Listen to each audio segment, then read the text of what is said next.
ప్రజాప్రతినిధులు రాజకీయాలు చేస్తారు, అధికారులు విధులు నిర్వహిస్తారు. కానీ అక్కడ అంతా రివర్స్ అయిందని రాజకీయులు వాపోతున్నారట. ఉద్యోగులు కూడా రాజకీయాలు చేస్తున్నారని వాళ్ళు ఆరోపిస్తున్నారట. రాజకీయాలు చేస్తే తామే చేయాలి, కానీ అందరూ చేస్తే ఎలా, అది కూడా ఎంప్లాయీస్ చేస్తే ఎలా అంటూ పొలిటీషియన్స్ మండిపడుతున్నారని టాక్. ఆ జిల్లా పరిషత్ వేదికగా జెడ్పీ చైర్పర్సన్ వర్సెస్ సీఈఓ అన్నట్టు పొలిటికల్ రచ్చ రాజుకుందని సమాచారం. ఇంతకీ ఏదా జిల్లా పరిషత్, ఎవరా చైర్పర్సన్? ఉమ్మడి పశ్చిమ గోదావరి జిల్లా పరిషత్లో ఉద్యోగులు రాజకీయాలు చేస్తున్నారని ప్రజాప్రతినిధులు ఆరోపిస్తున్నారట. జిల్లా పరిషత్ వేదికగా సాగుతున్న అంతర్గత పోరు ఇప్పుడు హాట్ టాపిక్ గా మారింది. ప్రజాప్రతినిధులకు అధికారులకు మధ్య సమన్వయం కుదరకపోవడంతో జిల్లా పరిషత్ కార్యాలయం వివాదాలకు కేంద్ర బిందువుగా మారిందంటున్నారు. ముఖ్యంగా జెడ్పీ చైర్పర్సన్ ఘంటా పద్మశ్రీ, జెడ్పీ సీఈఓ జగదాంబ మధ్య గత కొంతకాలంగా గ్యాప్ వచ్చిందట. అది కాస్త పెరిగి అగాధంగా మారిందని టాక్. ఇది చివరకు బహిరంగ చర్చకు, రచ్చకు దారితీసిందంటున్నాయి local political circles. ZP chairperson, ZP CEO ఒకరిపై మరొకరు పరోక్షంగా, ప్రత్యక్షంగా చేసుకుంటోన్న ఆరోపణలు, విమర్శలు జిల్లా రాజకీయాల్లో తీవ్ర కలకలం రేపుతున్నాయట. వైసీపీ హయాంలో పెదపాడు జెడ్పీటీసీ సభ్యురాలుగా ఘన విజయం సాధించిన ఘంటా పద్మశ్రీ 2021 సెప్టెంబర్ 23న ఉమ్మడి పశ్చిమ గోదావరి జిల్లా పరిషత్ చైర్పర్సన్ గా బాధ్యతలు స్వీకరించారు. అయితే రాష్ట్రంలో కూటమి ప్రభుత్వం అధికారంలోకి వచ్చాక రాజకీయ సమీకరణలు మారిపోయాయి. దీంతో జిల్లా అభివృద్ధి కోసమంటూ ఆమె టీడీపీలో చేరిపోయారు.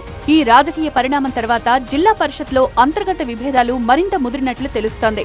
కొందరు నాయకులు తమ రాజకీయ ప్రయోజనాల కోసం కుట్రలు పన్నుతున్నారని, తమను కూటమి నుంచి బయటకు పంపించేందుకు తెరవెనక ప్రయత్నాలు చేస్తున్నారని చైర్పర్సన్ పద్మశ్రీ భర్త ప్రసాద్ ఆరోపించడం రాజకీయ వేడిని మరింత రగిలించిందట.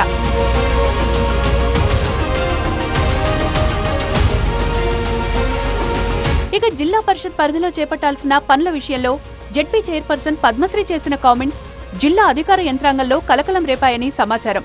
జెడ్పీ సీఈఓ జగదాంబ వ్యవహార శైలిపై ఆమె తీవ్ర అసంతృప్తి వ్యక్తం చేశారట. అసలు సీఈఓ ఎవరి కోసం పనిచేస్తున్నారో అర్థం కావడం లేదని, కొందరు నేతల సూచనల మేరకే ఆమె వ్యవహరిస్తున్నట్లు కనిపిస్తోందని ఘాటుగా కామెంట్ చేశారని టాక్.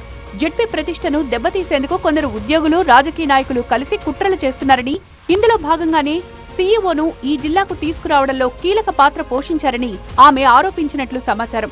అయితే సీఈఓ జగదాంబతో తనకు ఎలాంటి వ్యక్తిగత విభేదాలు లేవని చెప్తూనే పరిపాలనా పరమైన లోపాలను మాత్రమే ప్రశ్నిస్తున్నట్లు పద్మశ్రీ చెప్తున్నారట.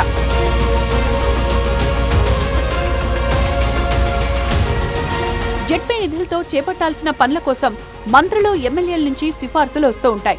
నిధుల లభ్యతను బట్టి ప్రాధాన్యతలకు అనుగుణంగా ప్రతిపాదనలు పెడుతూ ఉంటారు. అయితే మంత్రులు, ఎమ్మెల్యేలు పంపించే ప్రతిపాదనలు జెడ్పీ చైర్పర్సన్ అయిన తన దగ్గరే పెండింగ్ లో పడిపోయినట్లు కొందరు దుష్ప్రచారం చేస్తున్నారని పద్మశ్రీ వాపోతున్నారు. దీంతో తనకు ఇతర నేతలతో గ్యాప్ వచ్చేలా చేస్తున్నారని ఆమె ఆరోపిస్తున్నారట. అయితే జిల్లా పరిషత్లో జరుగుతున్న ఈ అంతర్గత పోరు కేవలం ఇద్దరు వ్యక్తుల మధ్య వివాదమా, లేక దీని వెనుక రాజకీయ నేతల హస్తం ఉందా అనే చర్చ సాగుతోందని టాక్. అయితే అధికారులు, ప్రజాప్రతినిధుల మధ్య తలెత్తిన ఈ విభేదాలు ఎటు దారి తీస్తాయో అని జిల్లా పరిషత్ వర్గాలు ఆందోళన చెందుతున్నాయట.